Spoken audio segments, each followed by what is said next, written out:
All right, we're going to head over to our remote Zoom studio. I'm in my car today. Boy, I haven't done an interview in a car in years. It's been probably 5 years, but I'm glad that we were able to get Andrew Dittmar on the line with us with Enverus upstream M&A. We're going to talk about today M&A. Of course, let's do a quick little 101, if you will, upstream and then also M&A. And first off, how are you doing today, Andrew? Doing fantastic. So glad to make it to Friday and looking forward to the weekend. Finally, Friday. Yeah, on the radio, I filled in today for a gentleman, actually the former mayor of Bismarck, Steve Bakken. He does a daily radio show in Bismarck, and we call it Freedom Friday, Free for All Friday, if you will. So we get kind of excited on a Friday. Um, Enverus, what is the company? Just talk. Give us a little bit of an overview of the company, if you wouldn't mind.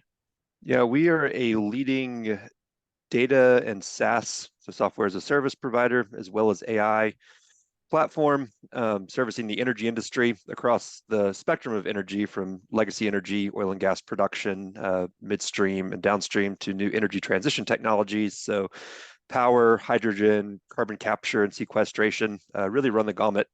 And then my team within the broader Inveris universe is the research team. So we're comprised of over 100 analysts. We write research reports that are sent out to industry participants as well as financial institutions and cover a broad array of topics. But my particular focus is on the mergers and acquisition side, and mostly within the upstream or oil and gas production portion of the business.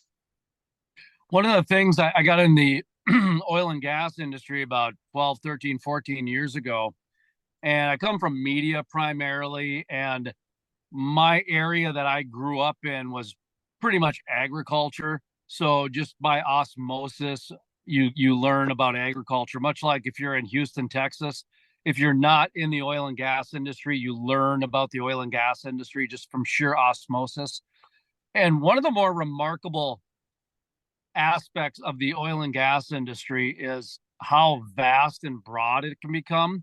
You have the upstream, downstream, midstream, and I always made the joke salmon stream because, man, I mean, the flower shops and the bakeries, they're really a part of this whole process too. If you go to a energy community like Midland, Texas, you take the oil and gas industry out of Midland, there's not going to be a restaurant around. There's not going to be a flower shop around. And so, talk to me about the upstream aspect. You mentioned you're part of the upstream M&A part. How do you define upstream? And for the listening audience out there that may not be up to speed on what upstream, downstream, midstream, and the salmon stream is, how do you define upstream? Yeah, sure. So definitely like your point about energy being fundamental to really all these communities, not just the oil and gas production communities, but relatively low priced, available, reliable energy is foundational to the economy. So it's definitely a fun industry to work in and happy to be part of that. So within the hydrocarbon space, which is oil and gas, upstream is the production portion. So think about actually putting the wells into the ground and producing the hydrocarbons and doing that as effectively and efficiently as possible. Midstream are the pipelines that get the volumes, the oil and gas from the wellhead to the refineries. And then downstream is the refining and distribution of that. And now, when we're talking about M&A, are we talking mergers and acquisitions? Mergers and acquisitions, absolutely. So, if we're going to put upstream and M&A together as a compound word or a sentence, um, what's an update on that? I talked with Joe Sinnott. He's an executive coach out of the Marcellus. He's in Pittsburgh, out of Pittsburgh, and there was so many mergers and acquisitions this year that, man, I mean, ConocoPhillips and all kinds of different M&A activity. Um, do you have an update for us on that? I mean, something that your takeaway might be from just the amount of them and the size of the M&A activity this year has been absolutely remarkable. Yeah, absolutely. I mean, that's right in my wheelhouse. So it is upstream companies buying and selling each other, as well as buying properties and private companies. So those have all been major contributors to this current market. M&A is very foundational to oil and gas in general. It's an industry that's always gone through a lot of different waves of selling off assets and then consolidating them back together. But really what we've gone through in the last 12 to 18 months has been very historic and almost unprecedented. I think you have to go back to the late 90s or early 2000s when the super majors were being put together, the names we know now, like Exxon buying Mobil to make ExxonMobil or Chevron buying Texaco to get a similar level of consolidation within the industry. So just to put some numbers on it, we did 192 billion in upstream deals in 23. That compared to just 58 billion in 22 and 67 billion in 21. So again, a historic level of consolidation there, really driven by some of these large hyper deals we saw. So about a year ago, a little less, in the fall of 23 is when you saw Exxon buy Pioneer. Pioneer is a company focused on the Permian Basin in West Texas. That was a $65 billion transaction.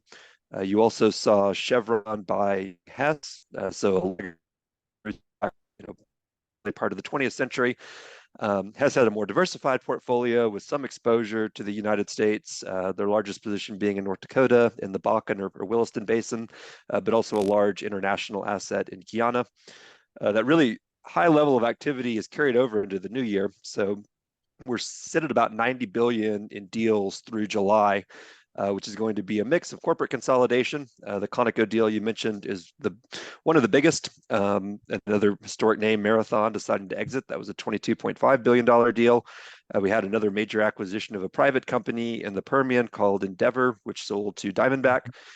And yeah, so I think all these companies are trying to gather as much resource as they can. And it's really a story about shale. So shale is this transformative technology that has made the US the oil and gas production powerhouse that it is today. Shale development started about 20 years ago in its very earliest innings, but you could really probably point to 2010 or so when it started to really take off. And so, like any new technology, you had a lot of small companies that were early movers and pioneers, so small privates that then went public.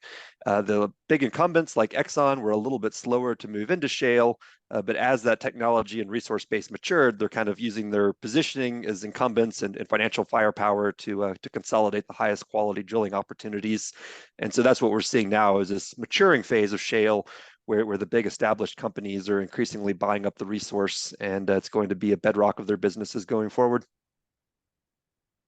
One of the trends I was noticing about 6-7 years ago was these consolidations and these mergers and acquisitions. I had U.S. Senator Kevin Cramer on the program about, during COVID sometime. And I mentioned to him that, boy, the way things are going, we'll probably have a dozen oil companies on the planet, within 5 years. And he said, try 3 or 4.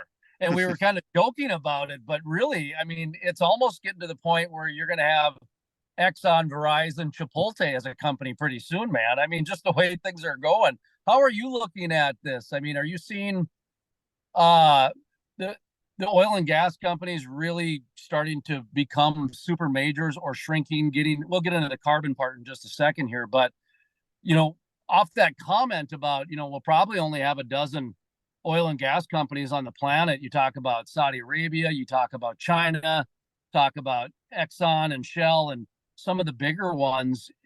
We're almost going down that path. Do you see any change happening, or do you see that kind of going that way where the biggers are going to consolidate and diversify?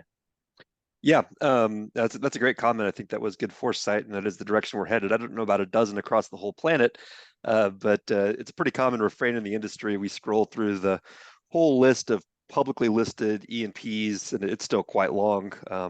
40 plus names in the U.S. and Canada now, and think about what is that going to look like in 5 or 10 years? How many are going to be left? And I do hear like we really need to consolidate down to just a handful of companies.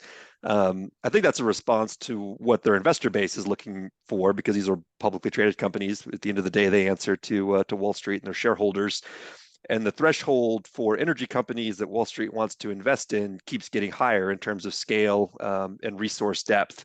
And so there's not a lot of interest in owning some of these smaller sized companies that don't have access to as much resource. They're worried if they can sustain themselves over a decade as they drill down the remaining inventory. And so there's really, I think, desire from the investment community to see larger companies that can develop the resource more efficiently. And again, shale being relatively mature, there's always incremental improvements to make. Productivity from wells, so the amount you get out from each well is constantly improving as the energy industry innovates. We're finding some incremental or small additions to new resource, but we really have a good feel for what the major shale plays are in the US. We're not going to find another Williston Basin, a Bakken in North Dakota, or another Permian in West Texas. And so for these large companies, it's kind of knowing the defined bounds of what's out there and then using M&A to get as large a chunk of that pie as you can. And yeah, I don't really see that trend slowing down. It may take some time. You have to get lots of things in place to get these deals done. You have to have buy-in from the management team. The valuation has to make sense for the buyer and seller. That has to make sense for the investors. But ultimately, I think we do head towards fewer and larger companies. Diversification has been increasing in the oil and gas sector, whether it's biomass or ethanol or some of the other different wind, solar. Some companies were getting into. When we're looking at the carbon industry, the carbon management industry, it's really spiked in the last couple of years to where Occidental Petroleum is no longer Occidental. They're the carbon management company. I saw they were branding themselves as. And Exxon, they bought Denbury specifically for the carbon management business that they have. We're taking a look at Continental Resources getting into the ethanol side of the carbon sequestration with their investment into Carbon Summit Solutions. I should say Harold Hamm rather than Continental Resources. 6 in one, half a dozen in the other. You know what I mean? Talk to me a little bit about the diversification, specifically the carbon management side. Is that where you're seeing a lot of the oil and gas going now? Or are they still looking at biomass? Are they still looking at wind? Are they still looking at solar? Or is it starting to become more the carbon? Yeah, that's a great question. I think it's still a moving target in the industry on the extent that you diversify away from your core business of oil and gas production and invest in some of these new technologies and where you want to put capital to work. I think your commentary is quite accurate there on the direction it is headed. We've seen the European majors, so think like BP and Shell, lean a bit heavier into some of the renewable energy production. So wind and solar, electric production, and then what we call molecule side, so some of the renewable natural gas, biomass, and technologies like that. And I think that's been a challenging industry to make work for them, where they can get a reasonable return on their investment. And so you've actually seen a bit of a pullback, I think, from the European majors on some of those technologies, and understanding that in order to maintain their profitability and their dividend programs, they are going to need to have the hydrocarbon production side. The carbon management seems to be one. So when we say carbon management, we're talking about carbon capture and sequestration. So Correct. Yeah. capturing carbon either as it comes out of what we call point source, which is at a factory as it goes up the flue, grabbing the carbon, scrubbing it out, transporting it, and then re-injecting it underground. And then also direct air capture, which almost sounds a little sci-fi to me still, but that's what Occidental is up to in the Permian. They're building the world's largest artificial tree or vacuum cleaner in No Trees, Texas, to suck carbon out of the air and sequester it. I think you do still see more excitement around that technology from some of the major producers. You mentioned Exxon is a great example. Occidental, CRC, California Resources Corp, is a smaller company, but is doing some of the CCUS investment out in California. And I think that dovetails nicely with the core competencies of these companies, which is handling really large, complex, tough engineering problems, particularly with a subsurface or geologic component to them, and figuring out how to make that work. I don't think that's going to be the core business of any of these companies anytime within our reasonable horizon. but it's certainly something that they're invested in, and it's going to be a nice add-on for their existing businesses going forward. And then finding opportunities for synergy. So they also use CO2 to flush oil out of the ground. That's something the industry has done for decades, and so now you have opportunities to capture that CO2, get paid for the capture, and then put that CO2 into the ground to flush more crude out. And then you can sell that crude. You get paid a bit less than if you don't do the oil recovery component of it, but it's a way to find an opportunity to tie those two business lines together.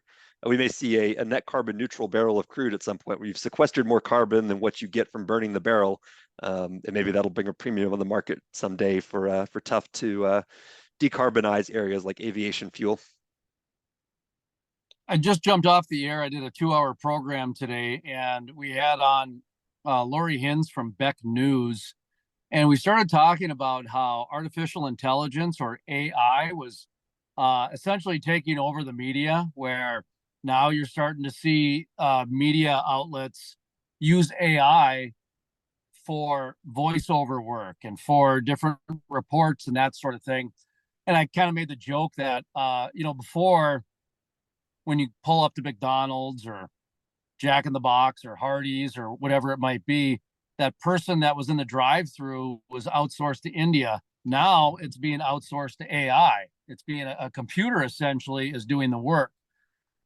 How is AI being used in oil and gas? If you mentioned AI earlier, so I'm not sure if you're qualified to talk about this or not, but how is AI being used in oil and gas? Yeah, that's certainly something our company is investing heavily in, and we're really excited about it. I think AI broadly, we're still in the early innings of our learnings and exactly how these technologies are going to be applied. It is being adapted in oil and gas. I think there's probably better qualified people than me to talk about that. I'm a deals guy for the most part, so I crunch financial numbers. But it's something that the industry is learning about and increasingly applying. There's some great partnerships out there between ourselves and other industry participants with, say, Amazon, that are doing some exciting things. And yeah, I mean, ultimately, it's going to be a productivity driver for the industry. So it's placing your wells more efficiently. It's figuring out how to optimize design, and it's doing more with less. So I think that is an interesting calculation that I haven't done, but I wish I had it. The barrels of oil and gas produced in America versus the number of people employed by the industry. And I think we've gotten tremendously more efficient, maybe not helpful from an employment side, but in terms of being able to generate this energy at low costs, the industry has kept up its productivity and kept up production while doing it at lower and lower cost structures. So that's it's all about delivering reliable energy at reasonable costs. Where are you seeing the AI being implemented in the coal industry, for example? Robotics, which would be kind of considered AI, I guess, to a certain degree. The example I used to give people was that 20 years ago you'd have 30 to 50 people mining a side of a mountain in a coal mine, right? Now they're down to like 6 because of all the different robotics and a number of different things. In the media, it's taking over for different voice artists and different that sort of thing. And they don't replace jobs. The jobs get shifted. Just because one job goes away from there, that opens up an opportunity in another field. What areas are you seeing the AI being implemented in? Is it the software side? Is it on the rig itself? Is it with the frac chemist, if you will, with the scientific research data? And it's a broad brush question. You don't have to get into too specific, but where are you seeing kind of the shift happen with the AI internally within the industry, I guess? Yeah, again, I mean, there's way more qualified people than me to talk about that if that's a subject you really want to explore in depth. But I think the analogy to the coal industry in terms of fewer people actually in the mine is accurate. I mean, anything about oil and gas development, at the end of the day, you still have people out on the rig that are placing the pipe and drilling the well, but a lot of the monitoring, the control, and other aspects of it can be done remotely now. And so they're either sitting in an office in Houston or maybe in a control trailer somewhere in Midland. So the number of people you need for each well drilled has gone down And I mean, the oil industry has a ton of modeling and simulations and optimizing design, and so maybe you can test some of those with AI scenarios now and optimize your well completion and design before you put the hole in the ground. But again, if you really want to explore that, I'd get somebody that's more in that space than what I am. Yeah, and and a little bit of pop quiz there. I apologize, but kind of a broad brush. Even in agriculture, you're starting to see AI come into where, and keep in mind, a lot of this is driven by safety. A lot of this Hmm. is driven by safety. When the coal and with the ag industry, that's where you saw the AI and the robotics take over first. Was a lot of safety aspects, which does have a positive net effect on your bottom line because the safer you are, the less trips to the hospital, the less insurance, et cetera, et cetera. So it does trickle down. The I guess kind of the last question, or as we kind of wrap up a little bit here on the data and you mentioned the SaaS, SaaS, is that right? Hmm. SA. Um, give an overview of that for somebody who may not be familiar with how data and SaaS, SaaS, is being used in the oil and gas industry. Yeah, so the oil industry, I think, is relatively unique in the amount of data that's out there because of the public reporting requirements that oil and gas companies have. So every state has a regulatory agency that you have to file with when you permit a well. When you complete the well, you report your production up through them. And as we've looked at some of these new technologies where the reporting requirements are less, I think you do appreciate just how much data is available in oil and gas. And so it's really amalgamating all that data, making it useful for our clients, and then applying interpretations to help them make the most of it. How is it that companies are saving money with it? I guess because at It- the end of the day, yeah, that's and again, that's what they're trying to do, right. I mean, right? it's making the data more available and efficient, and helping the clients use it more effectively. So it's the old time is money right That's there. right. Yep, for You sure. save money. Yep. Is there anything that we've left out that you feel people should know about the upstream M&A from your point of view, from somebody who's maybe in the industry, a seasoned veteran who might be looking at some of this new technology? And 2 years ago, they probably looked at it like, "Oh, this is Yep. this is a fad. This is something that's not going to happen." Now they might be looking at it a little bit more closely. Talk to those people if you wouldn't mind. Yeah, I mean, on the upstream side, we expect the consolidation to continue. There's relatively Really? limited attractive opportunities out there. We've had a lot of private equity investment in the space. They're going to continue to roll up those portfolio companies, and they're going to continue to look at the smaller size public producers and find opportunities to buy them. And ultimately, like you said, we're going to end up with fewer but larger companies, and that's going to kind of be the structure of the industry going forward. All right, last question here. I made the joke earlier about Verizon, Chipotle, Exxon being a futuristic company. And when we take a look at some of the diversification happening in the oil and gas industry, Amazon and Microsoft and some major companies like that are starting to partner with these oil and gas companies. Do you see a weird scenario like that where either Microsoft or Amazon or might get No, in the oil and gas industry nope, or not at vice all. versa? No, no, that's No, the partnerships are good, but they're not going to be merging Exxon and Microsoft. okay. You don't see anything like that in the No, near future. Okay. Anything we left out? Any nope. final I think thoughts? I think you got it all. All right. Hey, Andrew, thank you for your time today. All right, appreciate it. All right, have a good one. Enjoy chatting. Bye.